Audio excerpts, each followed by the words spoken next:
whether it takes place or not, he'd be a fool to overlook the job in hand. And the job in hand is Deontay Wilder. And we're training for Wilder. Forget about the rest of it. All that's pie in the sky. What's not pie in the sky is Deontay Wilder. And this time, he's going to do an even better job. Because I don't believe Deontay Wilder can bring any more to the table than what he's bringing. You know, he's still got the same team.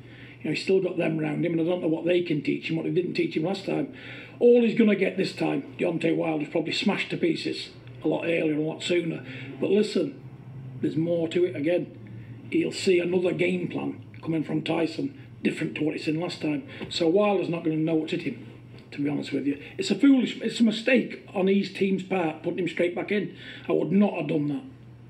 If I was looking after Deontay Wilder, I would not have put him straight back in front of Tyson Fury with a beating he got last time, because he got the worst beatdown a defending champion's ever had in history. I've never seen one as bad, and I'm 50 odd years old.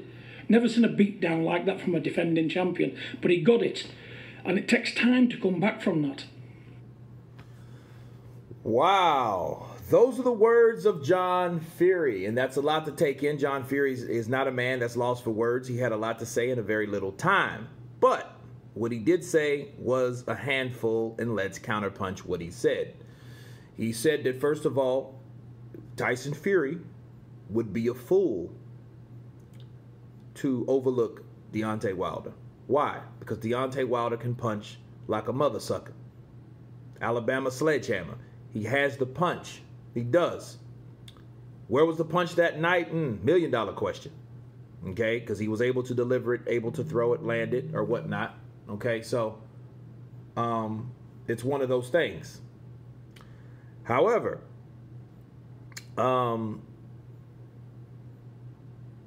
he will smash him earlier. He still has the same team. That's true.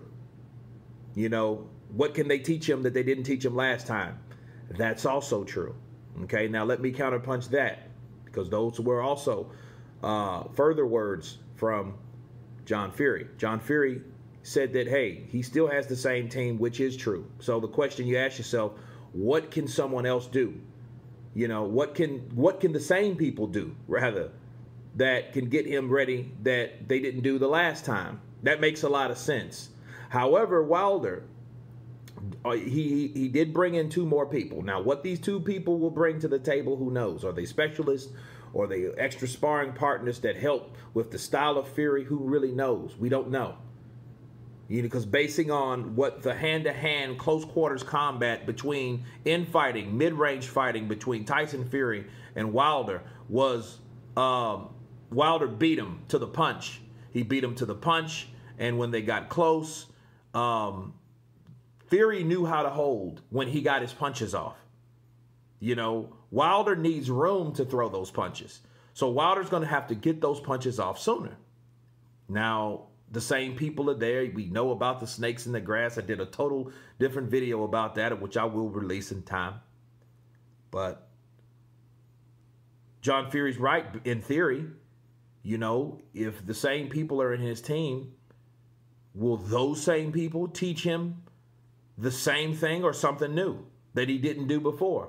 So that's a very good question. That's a very, very interesting statement from John Fury. Now, as far as saying, hey, I wouldn't have brought him back into the rematch this quick, I would have gave him 2 or 3 tune-up fights, I have to disagree with that. Why? Because Deontay Wilder could not afford, he could not afford to take 2 fights off and fight lower opposition at this point of his career. Why? Because people have already accused him, blasted him. You know, that's been his jacket of fighting lower opposition. Okay?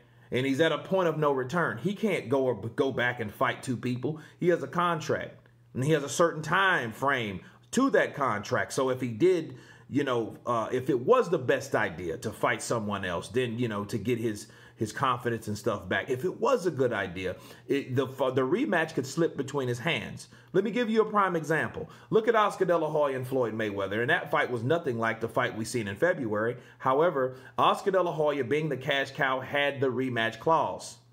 Vladimir Klitschko had the rematch clause. Okay? These are examples of people having rematch clauses, but what happened in between? Floyd Mayweather did some shit where, hey, I fought Ricky Hatton, then I retired. Okay, so it could always, who's to say that if Wilder did fight someone else, Tyson Fury wouldn't have pulled something like, hey, well, you know what? I'm going to retire now. You know what I mean? Or it's been too long, or I'm fighting someone else.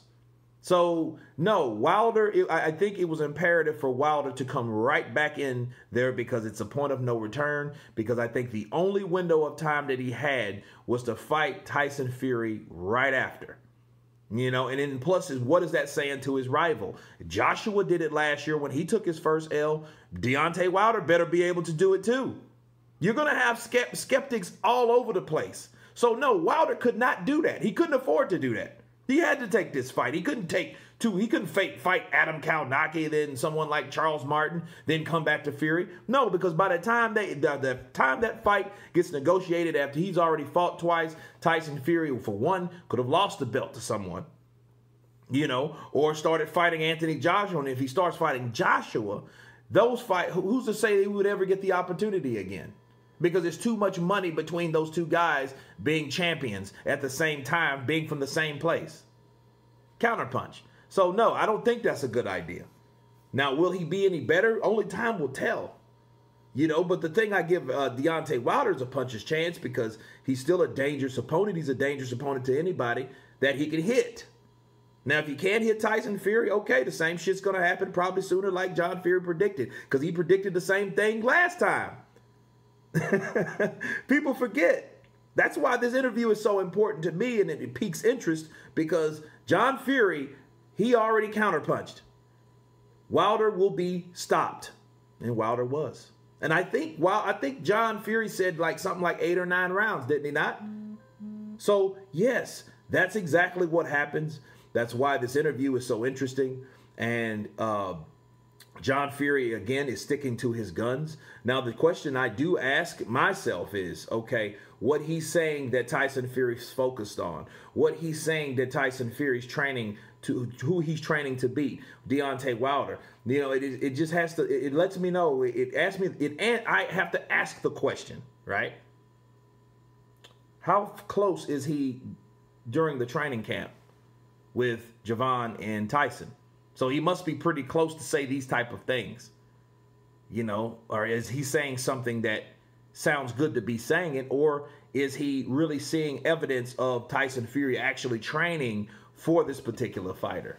That's my question I would have for John Fury.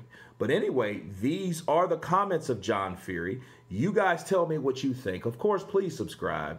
And you guys been Counterpunch. Peace.